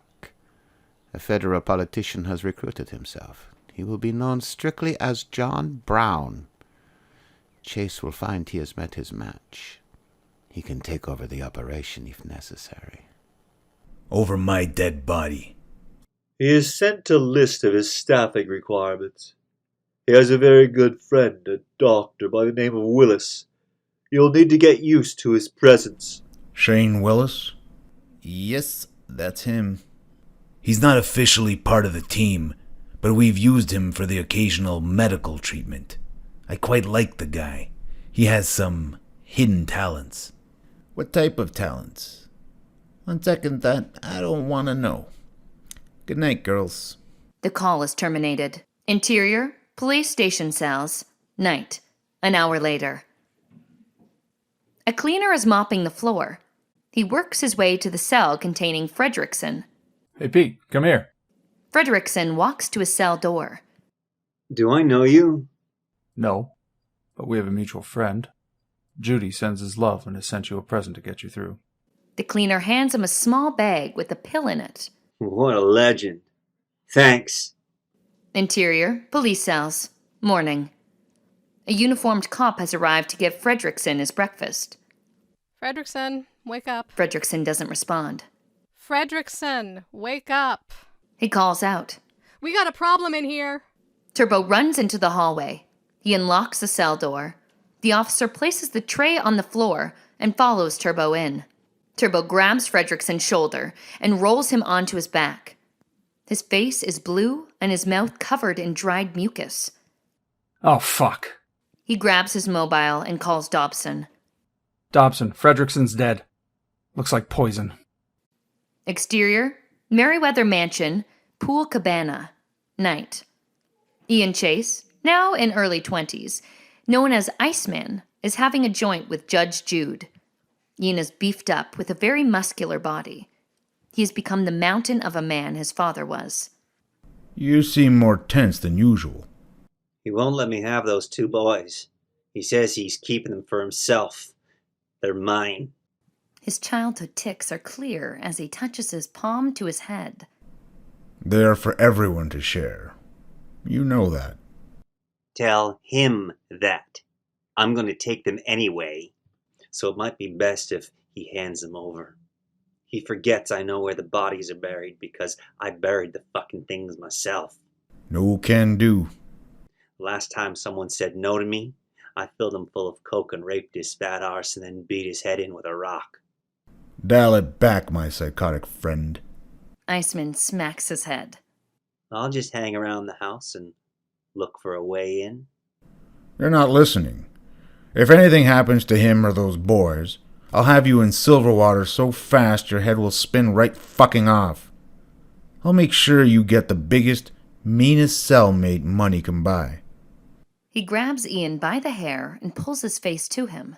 Do I make myself clear? Yes, Daddy. Ian repeatedly smacks his head. Interior squad room. Day. Dobson has called the staff together. And I thought we might benefit from a brainstorming session. Throw some ideas around. I've been thinking about the creepy gargoyle. I'm thinking he killed Johnson to get his hands on Levi and Toby. Well, best theory we got. Where are we with Kat? Kat's birth certificate shows her mother's name is Stephanie. Got an address and phone details. I was just about to call her. Do it. Turbo picks up his phone and dials the number. Stephanie Fredrickson, 30s, brightly colored hair, multiple earrings and nose rings. Exterior, unknown unit balcony, Brisbane, Queensland. Day. Intercut telephone conversation. Hello, this is Steph. Stephanie Fredrickson? Yes, that's right. My name's Turbo Zhang. I'm a detective in the Newcastle Homicide Squad in NSW. I'm calling about your husband, Peter, and daughter, Catriona. What's that idiot done now? I'm sorry to inform you, your daughter has passed away. How do you manage that? It's part of an ongoing investigation. When was the last time you saw your husband? Exterior, unknown unit balcony, Brisbane, Queensland. Day. Ex-husband. We haven't so much as spoken on the phone in 3 or 4 years. And your daughter? A few weeks. What happened? We believe he was sexually abusing her. We believe she's been murdered. Body shows signs of strangulation. Sounds like his work. I need to tell you, your daughter was pregnant. Sounds about right. Probably his. I suffer headaches from his physical abuse, and I have one coming on. Can you get to the point? I was trying to get a picture of their relationship and living conditions. She may have moved out of the family home. Has she stayed with you over the past few weeks? No. I need to go. I also need to inform you... She terminates the call. Well, that was pointless. Colder than a polar bear. I'm going for some fresh air. How can anyone be so cold? Today's reason to hate humans. Turbo starts to walk out. He pauses as if frozen. You can see the brain working. Can someone get a hold of Fredrickson's phone records? His phone would have checked in. Grab that too. What are we looking for? Recurring number or numbers, then cross-reference those numbers. Turbo spooling?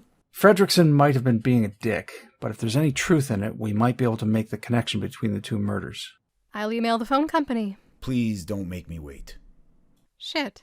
How did they do that? I've emailed it to everybody. I asked for them yesterday. I also asked them to send the most frequently called numbers. You got friends in high places? Just prepared to take one for the good of the team. Tart. Walters tilts his head like a confused dog. Got it. He doesn't make a lot of calls, but there's one that stands out. Okay. This is a very busy number, multiple numbers with multiple calls. That last number seems familiar. He picks up a phone. The number goes through to a message bank. You have called Steph. You know what to do and when to do it. Turbo hangs up. That's the mother's number. So much for haven't spoken to him in years. Doesn't anybody tell the truth anymore? The most frequently called number is registered to a Jonathan Andrews. Name ring any bells? That's the name Fredrickson gave us as the guy that delivers children to pedos. Find me Andrews. Fredrickson is not our man. The last call he made was to Steph, and it originated through a tower in South Bank, Brisbane, Queensland. Just the one call? Several calls over several days from Queensland. It appears he was in Brisbane when his daughter was killed. Well, that rules him out for the murder. All right, good job, team. It just pisses me off that he gets away with the abuse of his daughter. I hope there is a special hell for arseholes like that. Start flashback. Super. 4 days earlier. Interior, bathroom, Fredrickson home. Morning. Catriona Fredrickson is sitting on the toilet. She is staring at a home pregnancy kit. The result is positive, and she bursts into tears. Her father, Peter, begins to bang on the door. Cat, open this door. You know the rules. Leave me alone! With his insistent pounding, she hides the kid in her dressing gown pocket and unlocks the door. Don't you ever do that to me again. Must be cone time. Peter looks at her, puzzled. Gonna be a big day. I think I need a cone. Peter stares at her, puzzled. Okay. Interior, Fredrickson home lounge room. 2 hours later. Fredrickson has passed out. Kat takes a thick wad of cash from his wallet. She grabs a backpack and leaves the house. Interior, Newcastle bus terminus. Morning. Kat is seen boarding a bus for Brisbane. Interior, Roma Street bus terminus, Brisbane. Night. Kat takes her mobile out of her pocket. She makes a call. Mom, it's me. I need help. I'm in Brisbane. Grab a taxi. I'll pay for it when you get here. Interior, Stephanie Fredrickson's home. Night. Kat hugs her mother and begins to cry. What's he done this time? You really need to toughen up. Mom, I'm pregnant. It's his. Father of the Year he will never be. I'm not keeping it. Fair enough. It's probably gonna have 2 heads anyway. Can I stay here? At least until we can arrange for an abortion? Sure. Where's Frank? He's at work. About Frank. I just found out he's been molesting his daughter. Did you report him? When I confronted him, he broke 3 ribs. You can make sure he won't touch me, can't you? He's very strong and he can get nasty very quickly. So that's a no. I'll try. For fuck's sake, Mom, are you a complete moron? Back off, bitch. I don't know why I fucking bothered. Why did I ever think my own mother could be a safe harbor in the middle of a shitstorm? Steph slaps Kat's face. Rot in hell, bitch. Rot in hell. Interior, Roma Street Bus Terminus, Brisbane. Night. Kat leaves and returns to the bus terminal. She catches the next bus back to Newcastle, sleeping all the way. Interior, Fredrickson home. Morning. Fredrickson is on the phone. What's on the menu today? Sounds good. Send him over. Half an hour later, a black Mercedes SUV pulls into the driveway. Michael Mick Baker, 14. Heavyset boy, short, dark hair, pale skin, walks into the house. As he enters the lounge room, Peter begins to remove his clothing. Strip off. Oh, okay. Super. 2 days earlier. Begin flashback. Interior, Johnson home, Levi's bedroom. Day. Levi is having a nap when he is woken by Johnson. Johnson has his hand up the leg of Levi's shorts. Don't you ever get tired of this shit? Someone's in a grumpy mood. Really? I've just got to be a good boy while you do whatever you like? I guess that would be yes. Well, I guess that's a no. Get off me. Levi tries to push Johnson off him. Stop it. I said get off me. Toby is watching TV and can hear the commotion. He walks to Levi's room. Are you okay, Levi? Get this thing off me. Toby, fuck off. Johnson grabs Levi by the throat and starts to choke him. Toby, I said fuck off, or I'll strangle your brother. Toby runs to his room in fear. Johnson releases Levi's throat. Levi gulps in as much air as he can. Levi kicks the priest in the testicles and pushes him off. Levi jumps from the bed and attempts to get away. Johnson clumsily reaches out to grab Levi, and Levi trips, trying to avoid him. He falls heavily into the chest of drawers and is knocked out. Black screen. End flashback. Back to main story. Exterior, Fredrickson home. Morning. Kat has returned to Newcastle and walks home. As she turns a corner, she notices a black SUV in the driveway of her home. A young boy around her age walks out of the house and gets into the SUV, and it leaves. She has a horrified look on her face as she realizes what has just happened. She turns around and walks away. Exterior, Newcastle, foreshore. Morning, a few days later. She catches a bus and walks along the Newcastle foreshore, thinking. She spends time sitting on Newcastle Beach. She begins to cry. She hears a friendly voice. Exterior, Newcastle Beach, day. Are you okay, honey? No. I need help. I work for Father Johnson. He is the priest in charge of the Mary Magdalene School and Church. Let's go and talk to the father. Do you know of a hostel I can go to? Yes. Come on. She holds her hand out to Kat. Interior, moving vehicle, day. Doreen drives Kat to the church. Kat sends a text to her mother. A nice lady called Doreen Carter is going to be like a mother and help me. Get fucked. They arrive at the church and walk inside. Interior, Mary Magdalene's church office. Day. Father, this is... Kat. She needs our help. How can we help? The short answer is I need a hostel I can stay in. I can have a talk to Nuovo Hostel, but I need to know exactly what the problem is. It's about priorities. My father has been molesting me. I am pregnant to him. How old are you? I'm 15. That will be all, Doreen. I'll take it from here. Doreen leaves. Father Johnson picks up his mobile and pretends to make a call. Good morning. It's Father Johnson here. I have a young girl in need. Okay. You need to understand she is pregnant. Okay. The warehouse it is. Thank you. Nuovo can't take you. We have a second facility called the warehouse.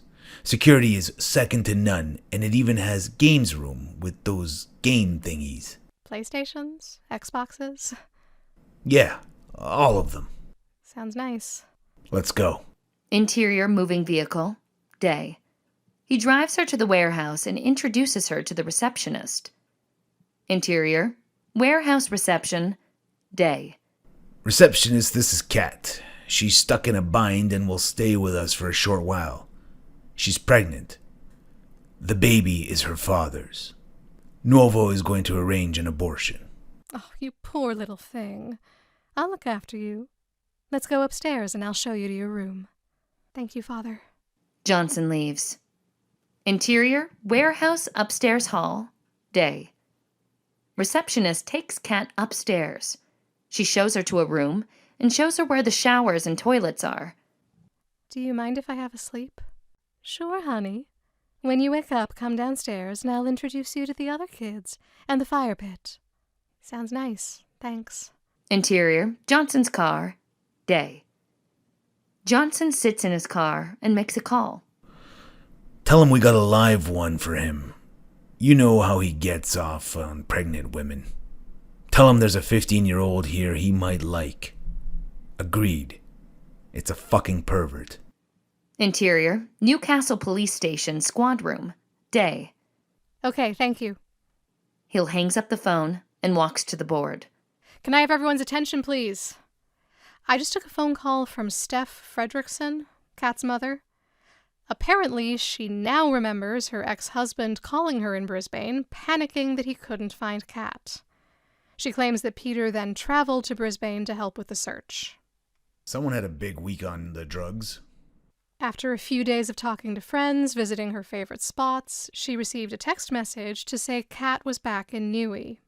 Peter returned to Newey, but never heard from Kat again. She was being assisted by one Doreen Carter.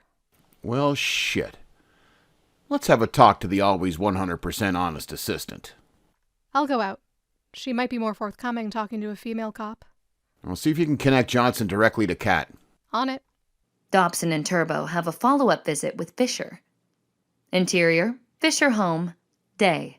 Thanks for talking to us. I just want to shut you two up. What do you want to know? What were you doing at 10 p.m. on the night of the 2nd? I start at 4 a.m. when I'm on my normal roster, so probably in bed. Just a reminder, we can check your mobile GPS and call logs. Why the fuck would you want to do that? Just think about your answers. Did you murder Father William Johnson? That's absurd. I know I said I should have done it myself, but I was just blowing off steam.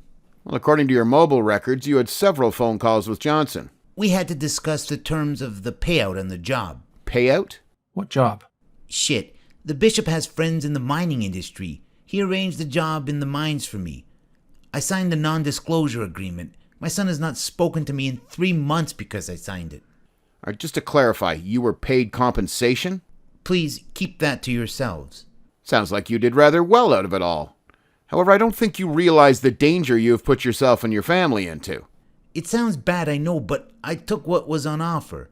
My son refused the uni fund, so I accepted it on his behalf. You can check my bank records. The money is in a trust account. Found it already. Where's your son? In Melbourne with his mother. She hasn't spoken to me for months either. They're staying in a unit owned by her parents. Please, keep them out of this. Anything else we should know?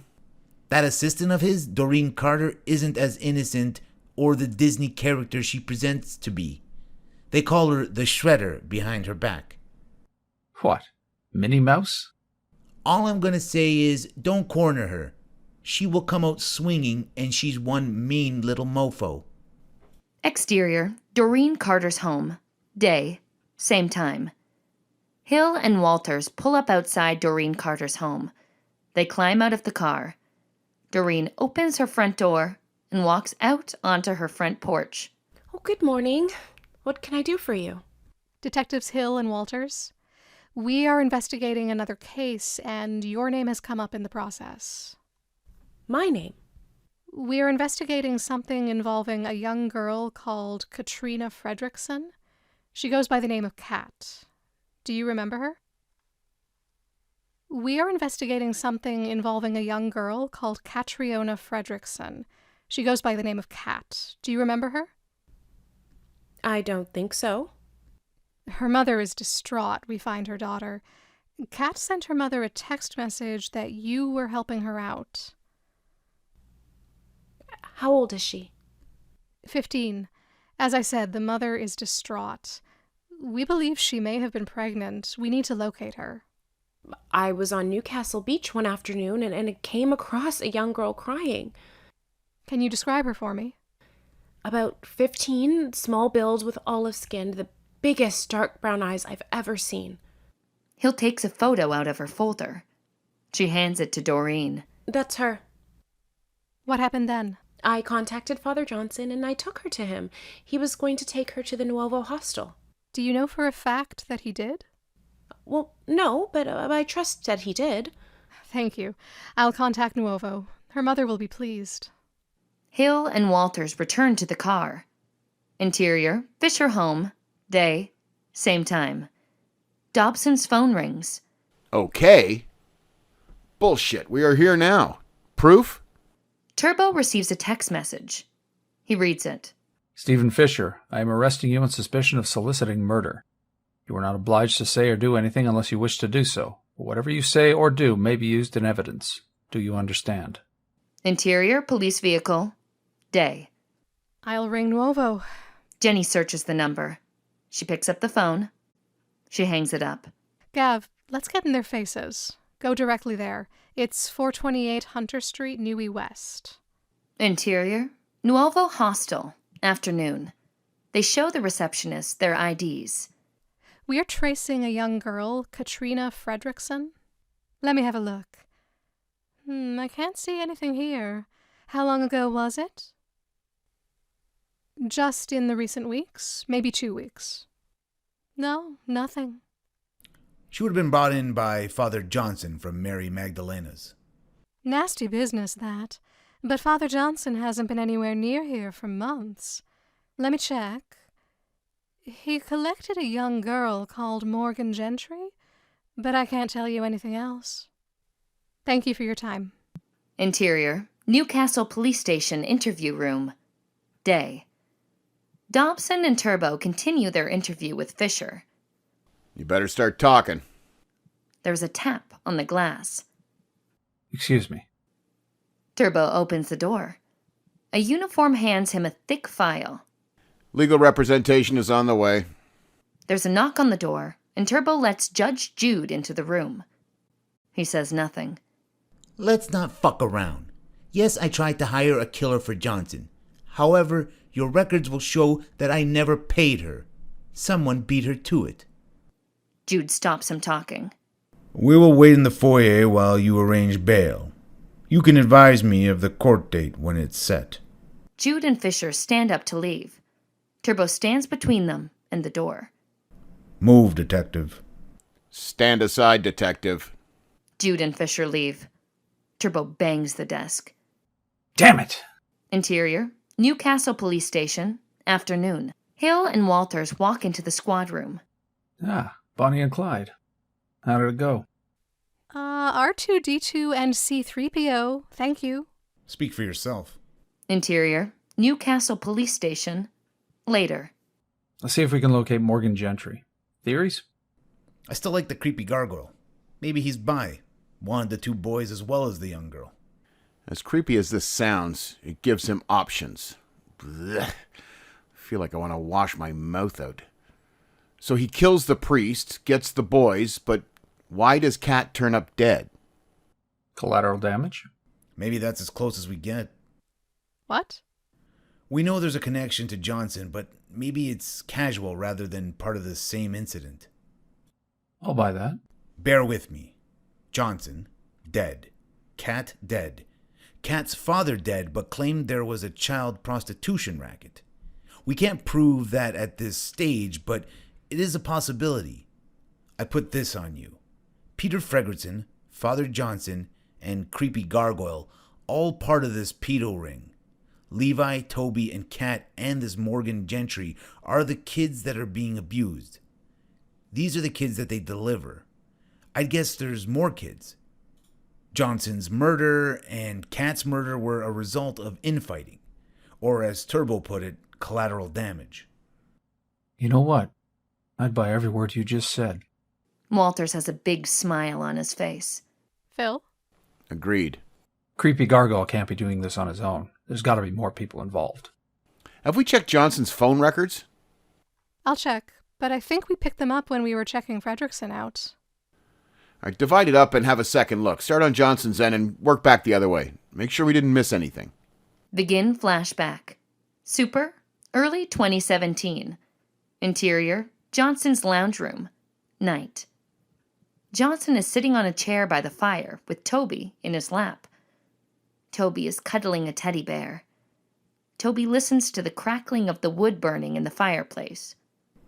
And that is why God will always love you. Interior, Levi's bedroom. Night. As Johnson speaks, Levi comes to. Feeling a little groggy, he walks down the hall to the lounge room. Interior, Johnson's lounge room. Night. The sight of Toby on the priest's lap has a sobering effect on Levi. Toby, come here. What's wrong, Levi? Toby, just come here. Toby climbs out of Johnson's lap. It's not what you think, Levi. We were just chatting. Levi can't help himself and begins to yell. Is that what you call it, you old pervert? Fucking chatting? Why are your pants half down with your dick hanging out? Calm down, Levi. It's all under control. 4 hours ago you tried to strangle me. Calm down. Oh, that. You know how to stop that happening again, don't you? Lay back and think of England? Close but no cigar. Turn around and go back to your room and leave Toby and I alone. Over my dead body. Don't sleep too soundly. I'll make sure I get a better grip next time. Johnson immediately gets out of the chair and attempts to backhand Levi. His trousers drop to the floor as he moves. Toby cries out and grabs Johnson's arm. Johnson backhands Toby, and he falls into the glass coffee table. It smashes, cutting his face. His teddy bear is thrown across the room. Johnson is struggling to zip his trousers up. As Toby rises, nursing his face, he sees that Levi has circled the chair and taken a poker from the fire. Levi! No! As Toby cries out, Levi hits the priest across the side of the head with the poker. Johnson collapses into the floor. As Toby screams in complete disbelief and fear, Levi grabs his brother's hand, and they run from the house. Johnson rolls on the floor in severe pain, groaning. Exterior, Newcastle Streets, night. Continuous. Levi and Toby burst through the door and run as fast as they can. They run around half of a kilometer when Toby trips and falls. Levi runs back to help him.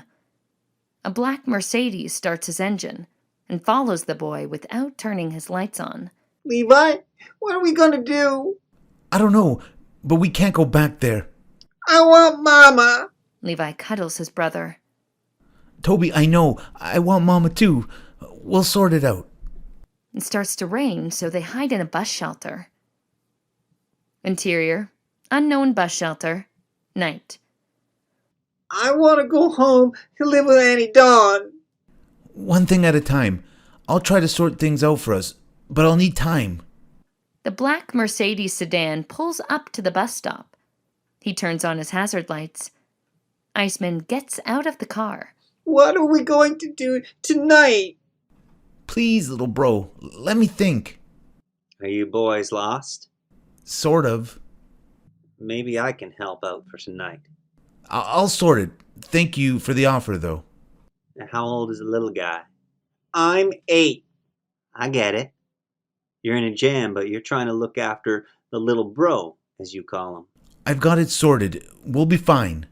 If you have it sorted, why are you out here in the rain? I said I've got it sorted. Let me help you. Just for tonight. You can sort it tomorrow. Levi, it can't hurt. My friends call me Iceman. I have a couple of nice, warm, dry beds. We'll find your parents tomorrow. We don't have parents. Shut up, Toby. Let me help you. Why should we trust you? It's late at night. It's wet. It's cold. You need shelter. A police vehicle approaches. Come on, Levi. This nice man might help us find the help we need. He might not as well. A police patrol vehicle pulls up alongside Iceman's car in their police vehicle. Is everything okay? Just waiting for road services. We're all good. Thank you, officer. Have a good night. The police vehicle leaves. The heavens open and they find themselves in a heavy downpour. Iceman pulls a gun. He points it at Toby. I said get in the fucking car. And Pilot.